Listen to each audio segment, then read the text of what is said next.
มาพี่น้องสุคนมื้อนี้มีเมนูเด็ดพี่น้องไอ้หอยนางรมพี่น้องแซ่บมันตัวใหญ่ๆโอ้โหอ้วนๆนะพี่น้องนางรมอ้วน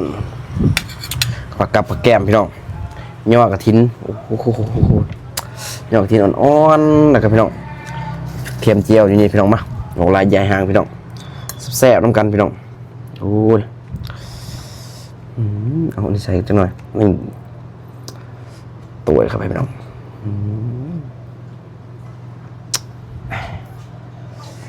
แจ่วแซ่บพี่น้องนี่เต็มไม้เต็มคำพี่น้อง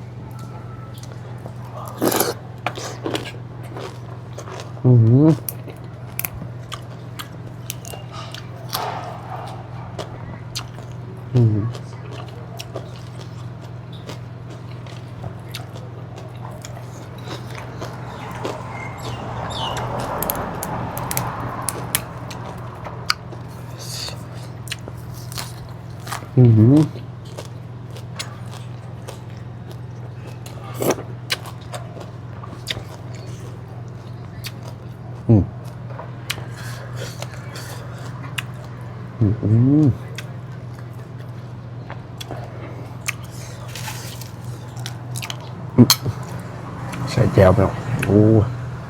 นี่คำใหญ่ๆพี่น้อง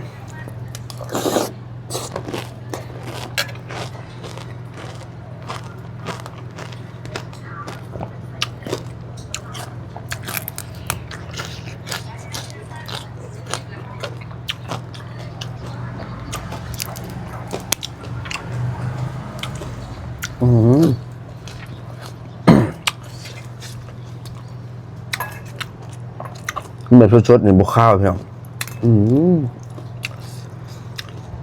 หอมละมุนนุ่มในปาก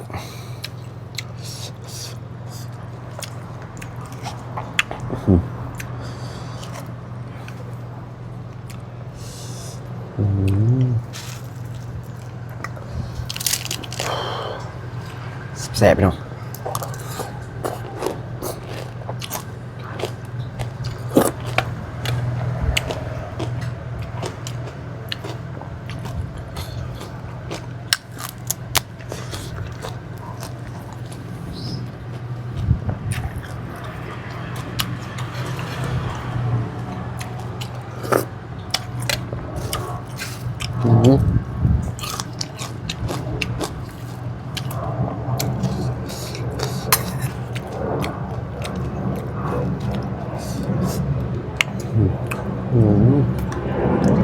รุ่นนี้รุ่นแบบคล้นสด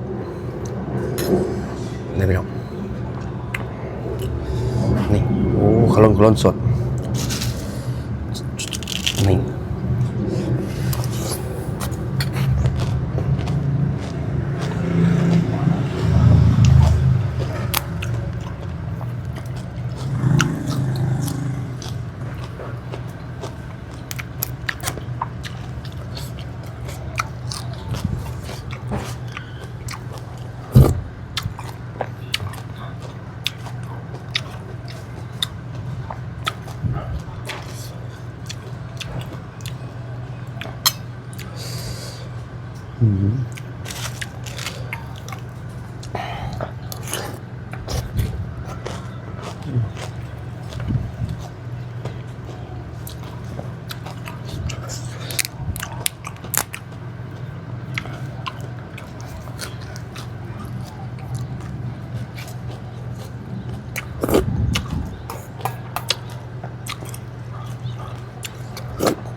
อืม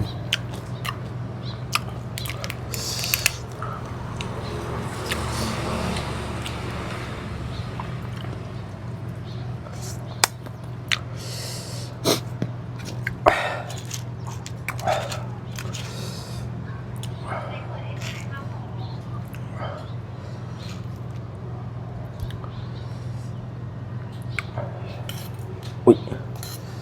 โอ้โหอยากให้ความ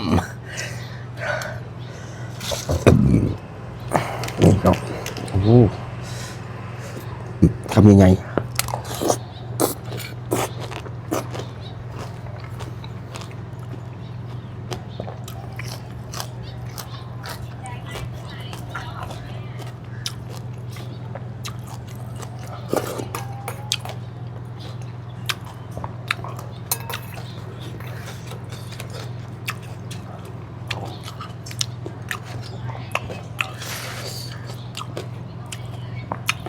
อืม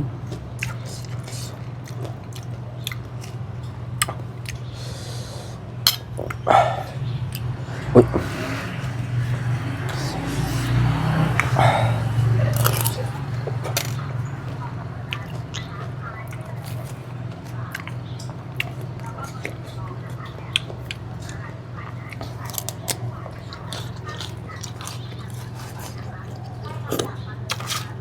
อืม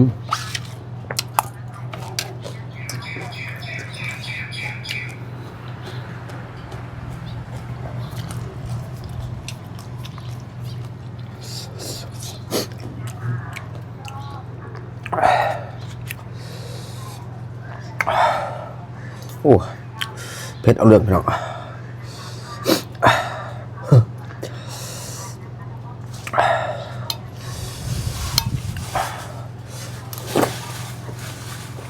อืม